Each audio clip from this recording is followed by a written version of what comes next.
Hola, mi nombre es Marcos Oderis, jefe de bromatología y gestión de alimentos de la Municipalidad de Rivadavia. Bienvenidos al curso de manipulación de alimentos. El curso de manipulación de alimentos consta de 4 módulos. En esta oportunidad vamos a comenzar a dar el módulo 1, el cual habla de las generalidades de un manipulador de alimentos, cuáles son las obligaciones, ¿sí? Y demás. También para comentarles de que por cada módulo va a haber un examen, ¿sí?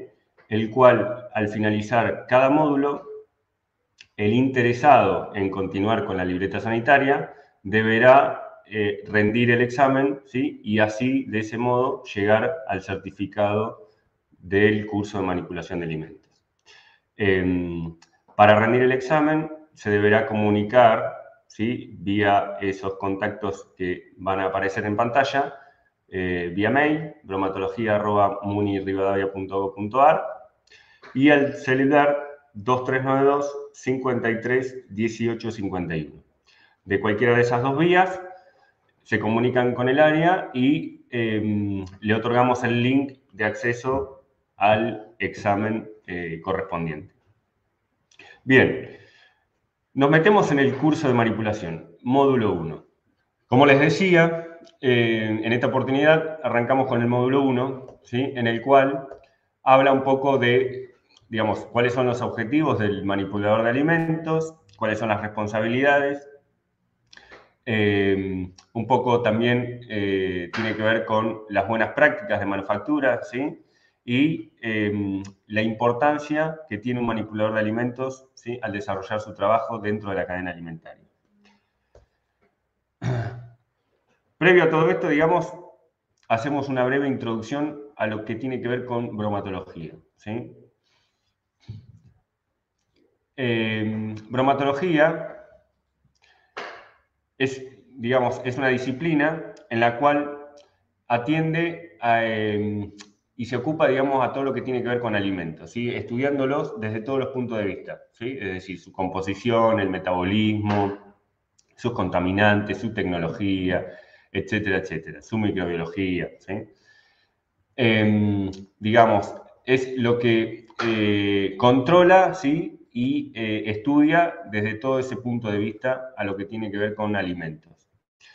Lo que tiene que ver con bromatología, digamos, como control desde el punto de vista municipal, ¿sí? Uno lo que hace es, digamos, a nivel visual, ¿sí? Uno puede ir viendo las condiciones higiénico-sanitarias de los establecimientos, de distintos tipos de establecimientos, ya sea de un almacén o de un elaborador de alimentos.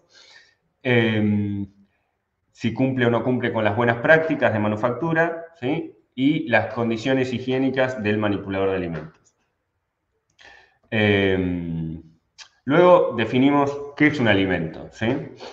Un alimento, según el Código Alimentario Argentino, que luego lo vamos a ir viendo qué es el Código Alimentario Argentino, es toda sustancia o mezcla de sustancias, ¿sí? Naturales o elaboradas que ingeridas por el hombre aportan a su organismo los materiales y la energía necesarios para el desarrollo de sus procesos biológicos.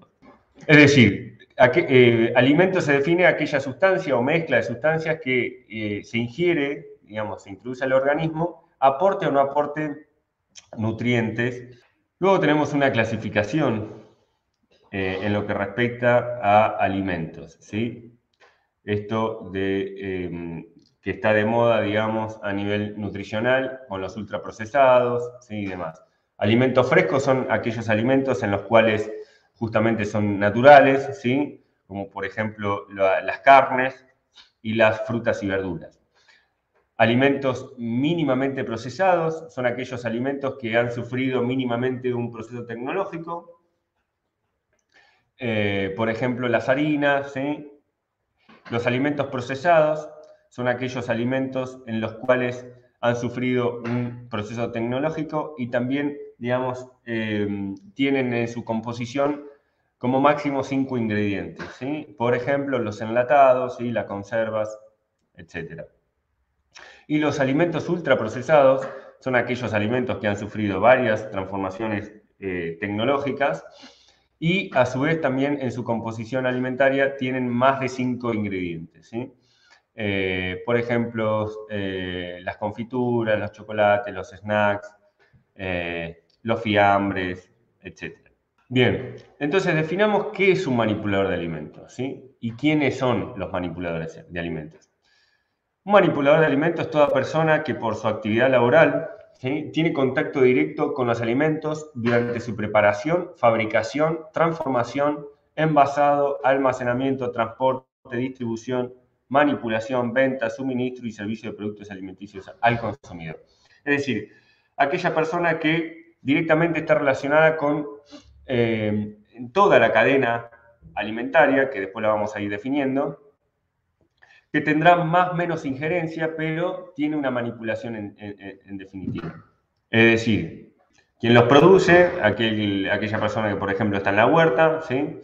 Quien lo transporta, el transportista, y quien lo elabora, por ejemplo, en una roticería, en un establecimiento elaborador de alimentos, ¿sí? Quien lo cocina, quien lo expende, ¿sí?, los mozos, etcétera, etcétera, ¿sí? Es decir, todos somos manipuladores de alimentos. Más o menos tendremos más,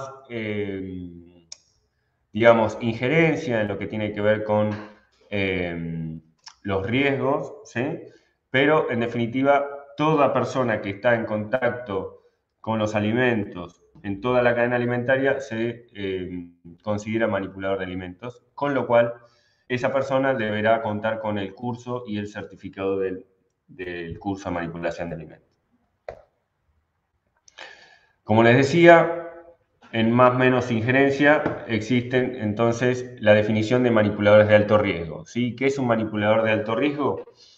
Aquella persona que mantiene contacto directo con los alimentos que no sufren ningún tratamiento posterior antes de llegar al consumidor. Es decir, por ejemplo, alguna persona que se encuentra en una roticería y ese alimento que está manipulando, digamos, ya va directo al consumidor, ¿sí? Sin luego, posteriormente a eso, va a ningún tratamiento, digamos, por ejemplo, térmico, ¿sí? Ninguna cocción, es decir, ya está directamente para consumir.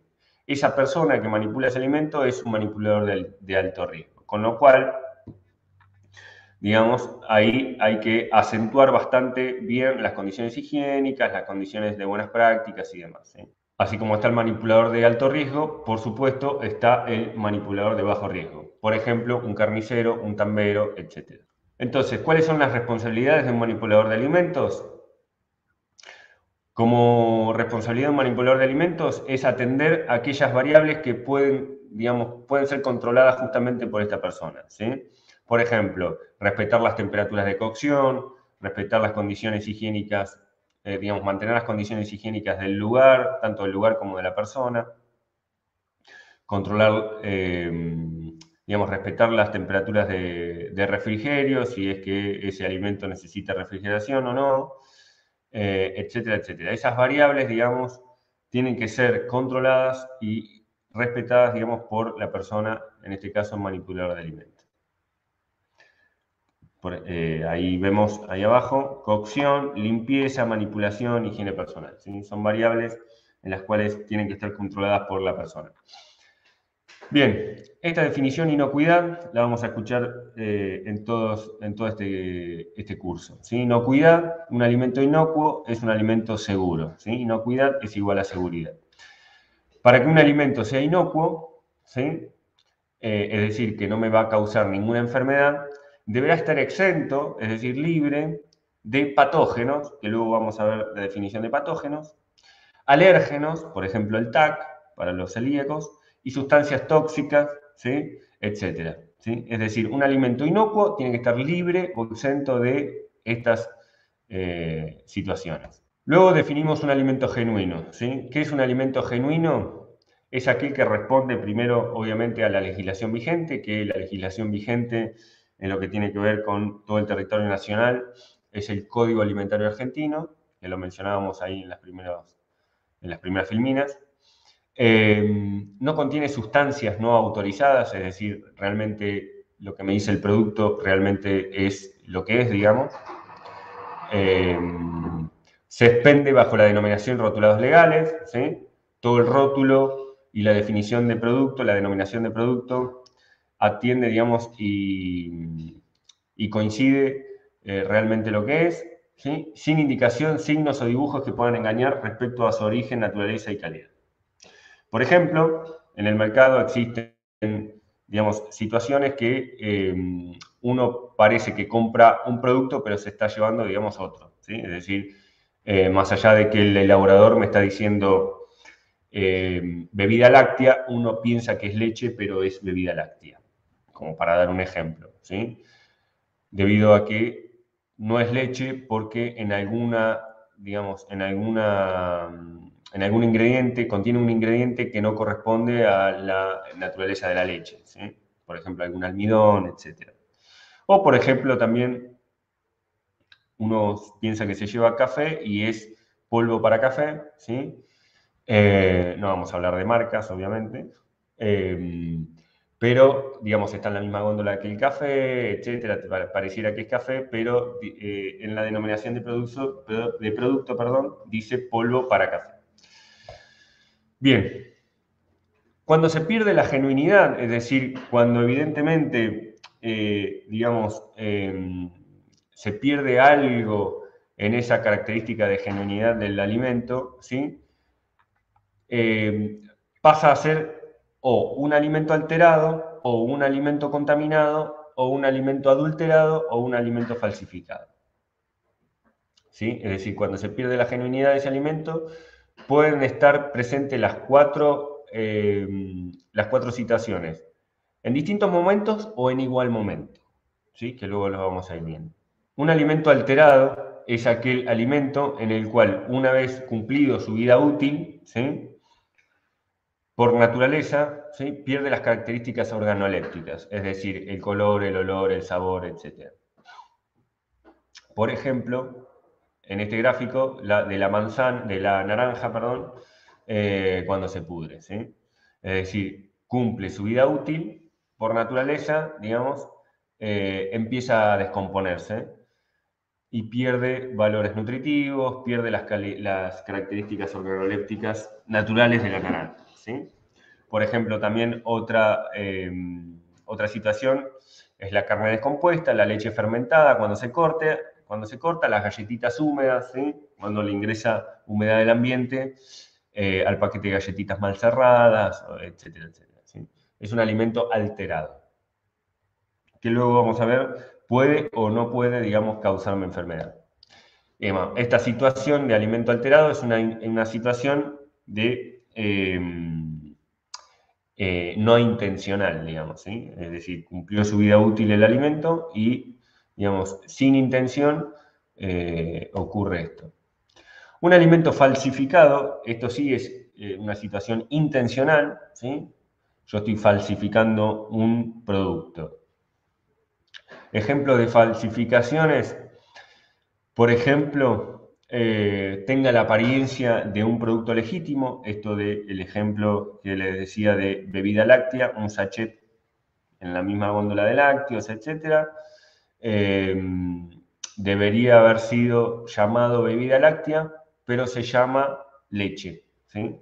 Y evidentemente hay una situación de falsificación, ¿sí? Porque evidentemente hay un componente, un ingrediente que no va, por ejemplo, un almidón, ¿sí? En lo que es una bebida láctea original, digamos, como leche. Se denomina como este sin serlo, ¿sí? Se miente sobre sus verdaderos fabricantes, esto de RNE es Registro Nacional del Establecimiento, estos registros, tanto el RNE como el RNPA, digamos, son registros obligatorios para aquel fabricante que empieza a comercializar sus productos en todo el territorio nacional, con lo cual esos registros dan garantía y respaldo de que ese producto y ese elaborador, digamos, están controlados, aprobados por la entidad sanitaria que corresponde, ¿sí? Con lo cual, por ejemplo, si a Rivadavia le entra, digamos, un fabricante de conservas caseras de Bragado, por ejemplo, y no tiene ninguno de estos registros, no se debería comercializar porque, digamos, no es garantía de que ese alimento sea seguro, sea inocuo. Un alimento falsificado, esa conserva copia esos registros de una lata de durazno, por ejemplo, simplemente para dar ejemplos simples, y los pone en el rótulo de la conserva, ¿sí? Obviamente, para todo eso hay bases de datos en los cuales uno constata esos registros y si ese registro coincide con ese producto o no, digamos, si no coincide, se decomisa y se empieza, digamos, a alertar a toda digamos, a toda la cadena. Pero son típicas falsificaciones que se pueden dar en los productos alimenticios. Un alimento adulterado, ¿sí?, es aquel alimento que ha sido privado en forma parcial o total de sus elementos útiles o característicos, por ejemplo, reemplazándolos o no por otros inertes. Por ejemplo, esto de la leche con agua, destilar la leche con agua, ¿sí?, la miel con glucosa, el vino con azúcar, ¿sí? Digamos, es otra situación intencional, es decir, yo intencionalmente estoy adulterando la composición de ese alimento genuino por un ingrediente que evidentemente puede ser inerte, ¿sí?, no me puede causar enfermedad, sí o no, no lo sé, pero, digamos, estoy adulterando con una composición que no tiene nada que ver con un alimento genuino, ¿sí?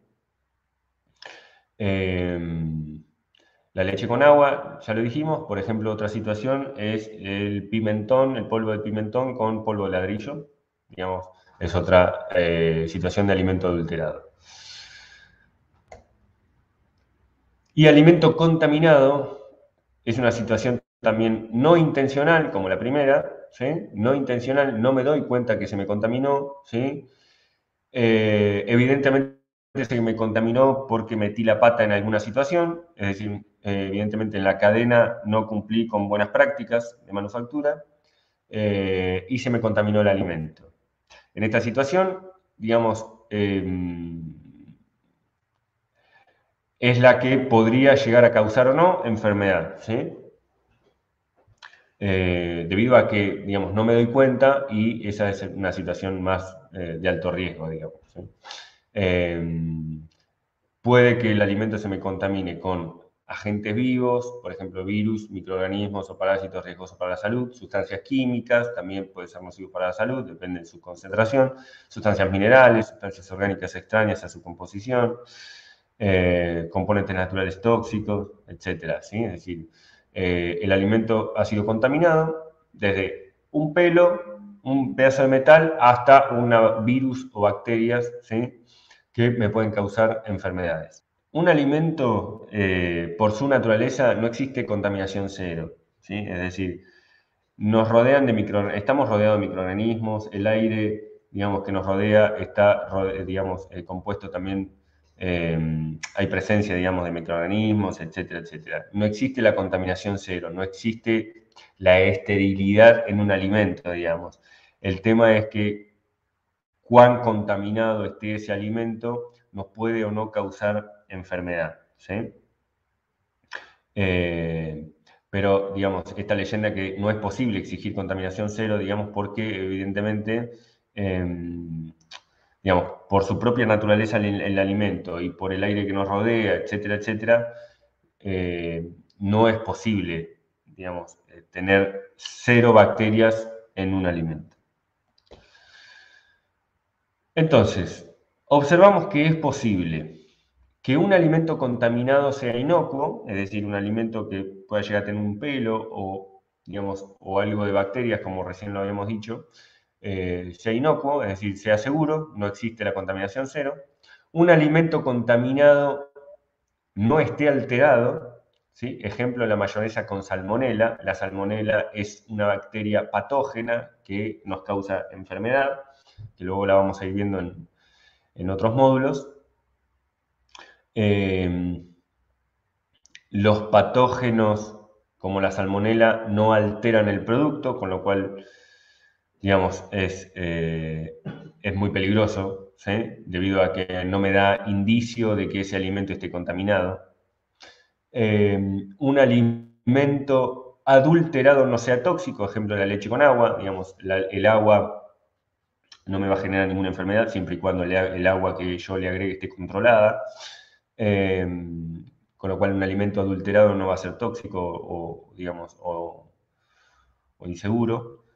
Un alimento alterado no sea nocivo, ¿sí? Ejemplo, las galletitas rancias, es decir, se me alteró porque las galletitas ganaron humedad del ambiente y se me pusieron rancias, no me va a generar ninguna enfermedad. Un alimento falsificado no tenga consecuencias nocivas para la salud, ¿sí? Es decir, yo falsifico un rótulo de escabeches y les pongo los registros nacionales del establecimiento y el RNPA del producto a un escabeche y esos registros son de una lata de durazno, por ejemplo. Digamos. No tiene, digamos, quizás sí, quizás no, pero eso no tiene nada que ver con que me cause enfermedad, ¿sí? O que me cause consecuencias, digamos, que tenga consecuencias nocivas para la salud. Ejemplo, el aceite de oliva virgen etiquetado como extra virgen o de primera prensa. Es decir, que un mismo alimento puede pertenecer a 2 o 3 o más categorías. ¿Sí? ¿Qué quiere decir esto? Que un alimento, bueno, falsificado, esté adulterado al mismo tiempo, esté contaminado porque metí la pata en alguno de los procesos, no cumplí con buenas prácticas, y a su vez esté alterado, se me alteró y cumplió con la vida útil. Bien, nos metemos ahora en el mundo de microorganismos. Dentro del mundo de microorganismos, ¿sí? Están divididos, ¿sí? Por diferentes categorías, por así decirlo, ¿sí? Es decir, las bacterias, los parásitos, que están más relacionados con la triquinosis, los virus y hongos y levaduras. Digamos, si uno quiere ordenar de menor tamaño a mayor tamaño, podemos comenzar por los virus, luego las bacterias, luego los hongos y las levaduras y finalmente los parásitos. Obviamente en el mundo de microorganismos, ¿sí? Existen, digamos, microorganismos justamente que son deseados para el uso industrial. Es decir, por ejemplo, en la elaboración del pan, del vino, de la cerveza, es deseado ciertas levaduras, ¿sí? Hongos y levaduras, como por ejemplo la Saccharomyces cerevisiae, ¿sí? Que, digamos, es deseada para la elaboración del pan, del vino y de la cerveza. La Penicillium notatum, ¿sí? Que, para la penicilina, y el Penicillium camemberti para el queso, ¿sí? Es decir, hay situaciones de microorganismos que son deseados y que yo quiero que eso, puntualmente eso, me desarrolle en el alimento para obtener el producto deseado, ¿sí? Obviamente, ese desarrollo de ese tipo de microorganismo lo tengo que controlar, porque evidentemente no se me puede contaminar con algún otro microorganismo que compita justamente con el desarrollo de, por ejemplo, la Saccharomyces cerevisiae. Por supuesto, así como hay de usos industriales, también hay de alteración de producto, ¿sí? Es decir, hay microorganismos, sobre todo los hongos y las levaduras, que están más relacionadas con la alteración de un producto alimenticio, por ejemplo, la manzana que se me pudre y se me hongueó, ¿sí? El pan se me puso verde, ¿sí? Es decir, digamos, cumplió su vida útil y empezó digamos, a desarrollarse estos microorganismos que generalmente están más relacionados con los hongos y las levaduras. En esto, digamos, sí tengo evidencia de que un alimento evidentemente se me alteró. Es decir, a simple vista hago evidencia de que ese alimento no lo puedo consumir, digamos. Los microorganismos patógenos, y acá sí, digamos, es lo que atiende bastante lo que es el curso de manipulación, perdón, porque justamente los patógenos son los que nos causan las enfermedades, ¿sí? Las enfermedades transmitidas por alimentos vienen a causa, digamos, por la presencia de patógenos. Estas bacterias, ¿sí? Estas bacterias, la mayoría, bacterias patógenas, digamos, son las más peligrosas porque son silenciosas, es decir, estos patógenos no alteran el producto, no me da evidencia de que ese producto esté contaminado con patógenos. Habíamos visto la mayonesa con salmonela, ¿sí? La salmonela es justamente esta bacteria, ¿sí? No me da evidencia de que esa mayonesa está alterada, está ácida, está cortada, lo que sea, y me puede causar una enfermedad. El chorizo seco, digamos, o los embutidos o los chinados con triquinosis, digamos, uno está comiendo un embutido, un chacinado de ese tipo, crudo, obviamente sin cocción, y tiene presencia de este patógeno triquinela, me da la sensación de que está rico, ¿sí? No me da indicios de que está feo el alimento y sin embargo ese patógeno luego me va a causar una enfermedad. Con lo cual, esta situación silenciosa, microscópica, es la que deberíamos atender, digamos, cumpliendo las buenas prácticas y demás, y las condiciones higiénicas, etc. Entonces, dentro del mundo del microorganismo, obviamente, ¿qué necesita el microorganismo para desarrollarse en los alimentos?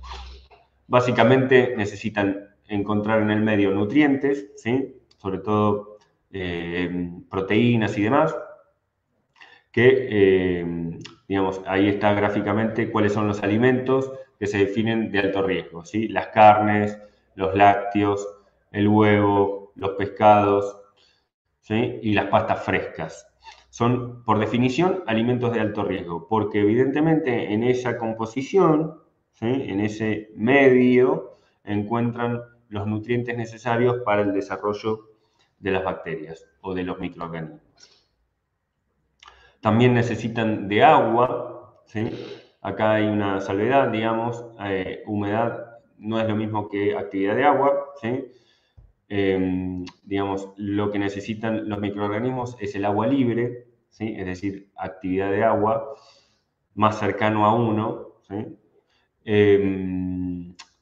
Digamos, por ejemplo, como para hacer una diferencia entre humedad y actividad de agua, una mermelada es un alimento húmedo, pero no tiene agua libre como para que esos microorganismos se desarrollen, ¿sí? Es decir, ese agua que es parte de la composición del producto, está, digamos, ligada a muchos sólidos presentes, con lo cual no hay mucha actividad de agua en ese producto, con lo cual una mermelada se expende no en refrigeración, digamos, lo podemos encontrar en una góndola, digamos, a temperatura ambiente, y es más, en el rótulo uno mira y tiene una vida útil de mínimamente 3 meses, ¿sí? Es decir, es un producto, digamos, no de alto riesgo.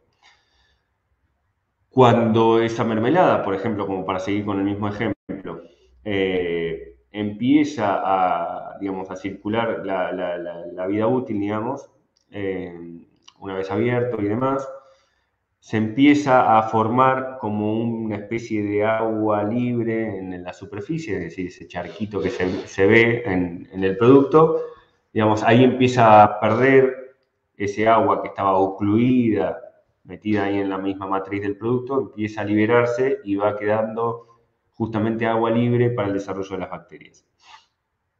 Por eso, una vez abierto, digamos, se debería conservar en la heladera como para, digamos, extender la vida útil.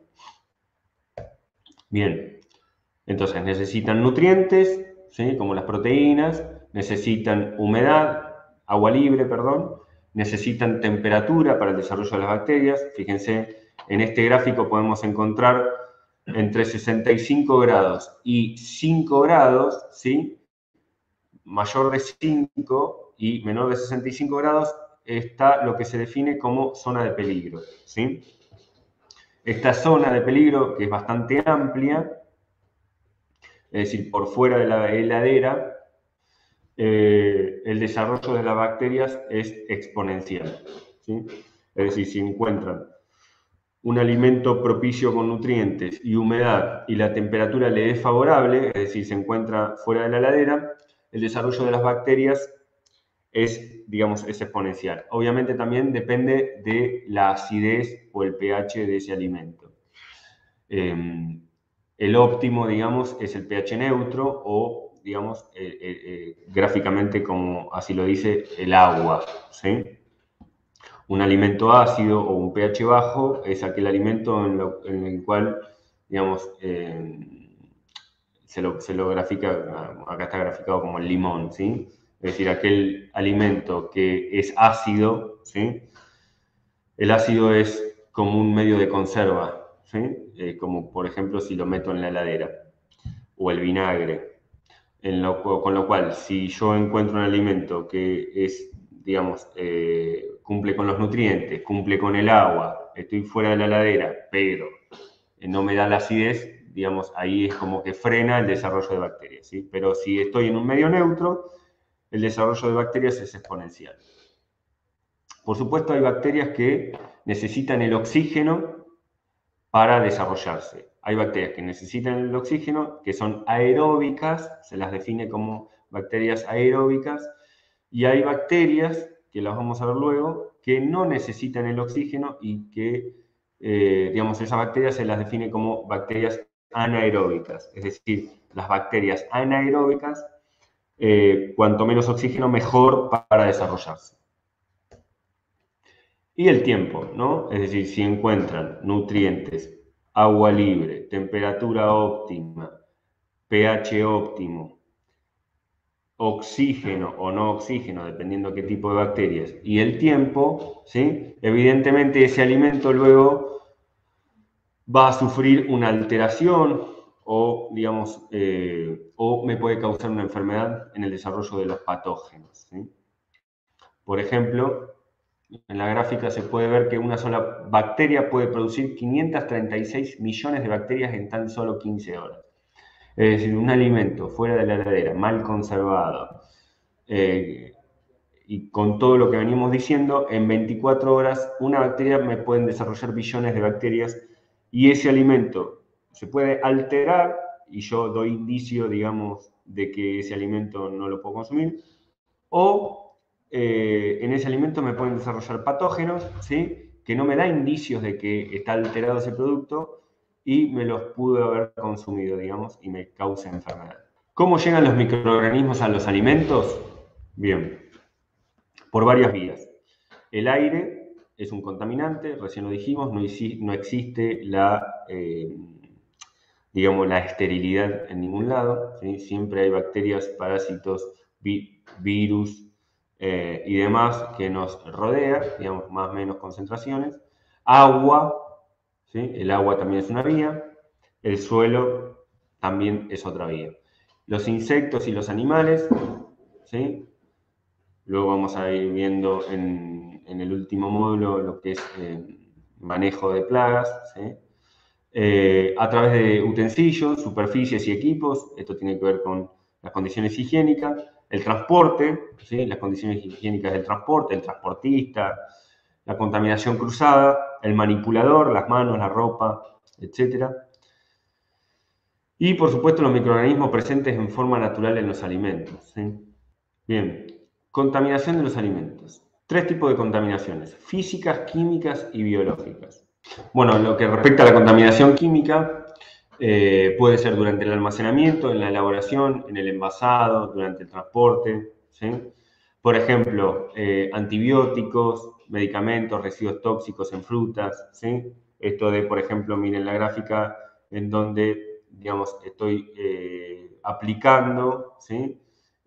Un agroquímico o lo que sea, digamos, y evidentemente deja residuos, ¿sí? Si estoy dosificando con mayor concentración que la que corresponde, o por ejemplo, algún derrame sin haberme dado cuenta de algún producto de limpieza, ¿sí? Puede pasar, digamos. Estas situaciones pueden pasar.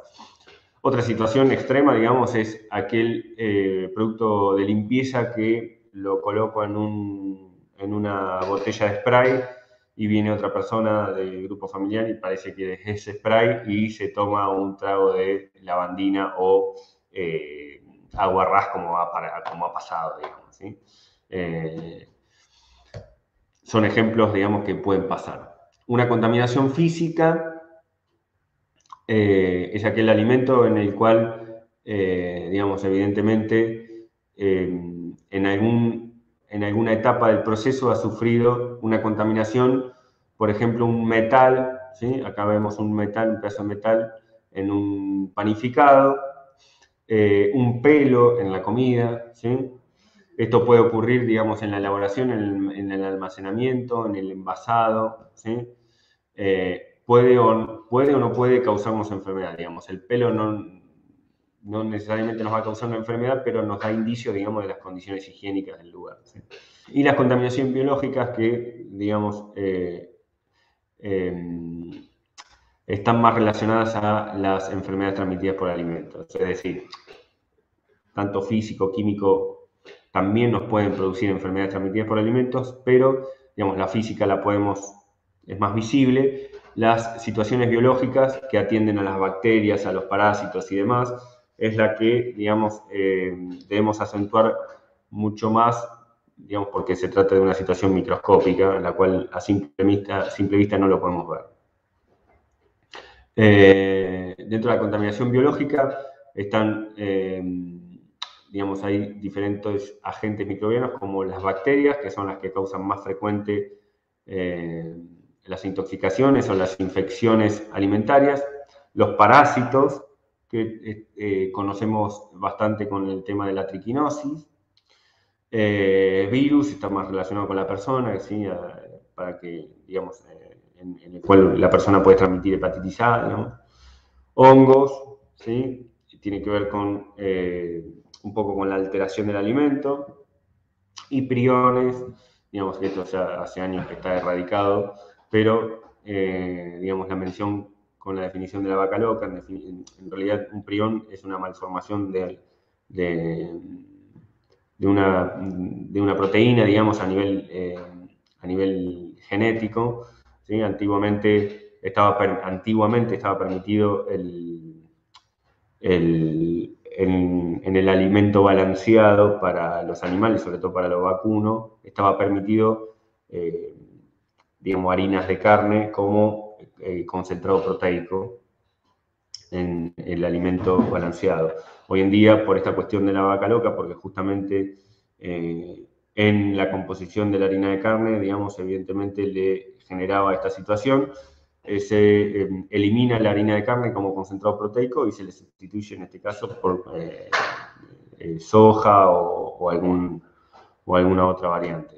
Obviamente, para que sufra una contaminación y evidentemente tenga éxito ese microorganismo en el alimento, se debe cumplir esto que ya mencionamos, ¿sí? Encontrar los nutrientes en el medio necesarios para el desarrollo, encontrar el agua libre, ¿sí? Encontrar la temperatura óptima, ¿sí? Habíamos visto ese gráfico de la zona de peligro fuera de la heladera, y el tiempo necesario para el desarrollo. Con esas 4 variables, ¿sí? Digamos, y la acidez, ¿sí? Faltaría, y la acidez. Con esas 5 variables, el microorganismo tiene éxito en el desarrollo y puede que me cause alguna enfermedad. De vuelta, para que esta situación se dé, digamos, hay alimentos que por su propia naturaleza son considerados de alto riesgo, porque evidentemente en ese medio cumple todo, ¿sí? Cumplen esas 5 variables. Perdón, cumple las 3 variables del medio, y si le doy la temperatura y el tiempo necesario, digamos, puede que me crezca bacterias y me generen enfermedad. Los alimentos de alto riesgo son alimentos con alto contenido proteico, alto porcentaje de humedad, el pH alcalino, ¿sí? Es decir, no ácido, lo opuesto, o neutro o alcalino. Por ejemplo, son las carnes crudas, rojas y blancas, carnes cocidas rojas y blancas, huevos y productos de huevo, ahí se encuentran las mayonesas, etcétera, los pescados y mariscos, las leches y productos lácteos, las papas y arroz cocidos. Así como están los alimentos de alto riesgo, están los alimentos de bajo riesgo. Los de bajo riesgo son los panificados, ¿sí? Los snacks, los que no tienen, digamos, los alimentos secos, ¿sí? Los que no tienen tanta humedad, pero sin embargo encontramos una mermelada o una miel o un dulce de leche, ¿sí? En el cual usa un alimento húmedo pero no tiene agua libre, que es lo que habíamos ya definido. Bien, muchas gracias. Hasta aquí el módulo 1. Recuerden de que por cada módulo tenemos un examen a aquellas personas que están interesadas en certificar este curso y conseguir el certificado y luego la libreta sanitaria. Para rendir el examen de cada módulo deberán comunicarse con los contactos que aparecen en pantalla, que es bromatología@munirivadavia.gov.ar y al teléfono 2392 53 18 51. Los esperamos y recuerden, seguimos con módulo 2, 3 y 4.